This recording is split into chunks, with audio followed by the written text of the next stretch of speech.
ओडिशा को नहीं बाहर लोक मैंने प्रायतः कहते यह गरीब राज्य विकास रे पछुआ किंतु आपण जानिछंती कि एही धारणा सबु पूरा पूरी सत्य नुहे कारण ओडिशा रे अछि किछि एमिति जिला जेउठारु राज्यर सबुटु बेसी संपद सबुटु बेसी आय और सबुटु बेसी व्यवसायिक सुजोग अछि। Mining industry agriculture business tourism सबु किछि मिसी एही जिला गुडी को ओडिशा को करिछि समृद्ध और सुप्रसिद्ध। तबे को जिला खनिज संपद रे नंबर 1 तो को जिला एग्रीकल्चर आउ फूड प्रोडक्शन रे नंबर 1 आउ के आईटी और बिजनेस हब भाबे पूरा जणाशुना। तबे ओडिशा इकोनॉमी को एही सब जिला गुडी को उच्चक स्थान को मध्य नै जाउछि। तबे दर्शक बंधु आपण जिला अछि कि ए टॉप 10 लिस्ट रे निहाते कमेंट बॉक्स रे लिखिबे। आज रो ए वीडियो रे आमे जानिबा ओडिशा रो टॉप 10 धनी जिला जो माने आईटी शिल्प कृषि खनिज व्यवसाय और पर्यटन रे सबुठारु आगे। 10 रे होछि बलांगीर पश्चिम ओडिशा रो व्यवसाय केंद्र कृषि व्यवसाय हैंडलूम और छोट छोट इंडस्ट्री पई ओडिशा रे यह गुरुत्वपूर्ण। बलांगीर धीरे धीरे पश्चिम ओडिशा रो बिजनेस हब मध्य पालुछि। नवम रे होछि Koraput Nalco plant coffee plantation और बॉक्साइड रिसर्च एही जिलार इकोनॉमी को शक्तिशाली करिछि।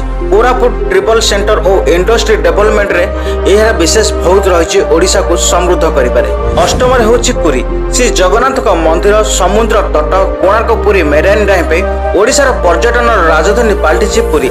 लक्षाधिक पर्यटन ए पुरी की सदाबळ ही आस्थान। यह मध्य टूरिज्म पे बहुत बेस प्रसिद्ध एवं आर्थिक स्थिति बहुत टूरिज्म रो मध्य भल इनकम करथाय। सप्तम रे होछि केओंझर आयरन क्रोमाइट मैंगनीज पे ओडिशा रो सबुठार धनी खनिज जिला केओंझर। माइनिंग इकोनॉमिक द्वारा ओडिशा सरकार एथुरु प्रचुर रेवेन्यू मध्य पाउछंती। केओंझर जिला मध्य ओडिशा रो मेरुदंड भाबे परिचित। षष्ठटी होछि गंजाम ब्रह्मपुर ओडिशा रो बिजनेस हब वस्त्र बाजार माछ चाष हैंडीक्राफ्ट और विदेश रे काम करथुवा गंजाम लोकंकर रीमेंटेनेंस इकोनॉमी को मध्य शक्तिशाली करिछि। पंचम रे होछि Angul Nalco MCL NTPC Jindal steel Bhushan steel भली हेवी इंडस्ट्री एठारे अछि। एणु अनुगुल को ओडिशा रो एनर्जी कैपिटल मध्य कुहा जाय। चतुर्थ रे होछि झारसुगुड़ा कोयला खनि विद्युत केंद्र एल्युमिनियम इंडस्ट्री और एयरपोर्ट पे ओडिशा रो पावर हाउस व्यवसाय और शिल्प रे एही राज्यर अवदान बहुत बड़ रहिछि मध्य। तृतीय होछि Sundargarh Rourkela steel plant cement और अन्य शिल्प सहित ओडिशा रो बैकबोन राउरकेला को ओडिशा रो स्टील सिटी मध्य कुहा जाय। द्वितीय होछि कटक पुराना राजधानी और ओडिशा रो व्यवसाय केंद्र हाईकोर्ट कटक बाजार वस्त्र व्यवसाय और तारकसी पई यह प्रसिद्ध। कटक को ओडिशा रो व्यवसाय राजधानी बोली कुहा जाय। प्रथम रे होछि खोर्धा भुवनेश्वर राज्यर राजधानी आईटी पार्क सॉफ्टवेयर कंपनी बड़ बड़ स्टार्टअप और गवर्नमेंट ऑफिस द्वारा खोर्धा सबुठारु धनी जिला। शिक्षा केंद्र हेबारु IIT AIIMS Utkal university NISER भली संस्था माने एठार अवस्थित।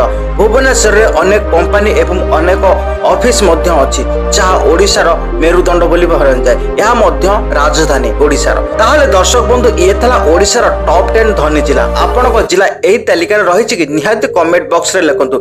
वीडियो भल लागिथले लाइक करंतु शेयर करंतु चैनल को सब्सक्राइब करि नथले निहाती सब्सक्राइब करंतु। आज पय रहउछु नमस्कार।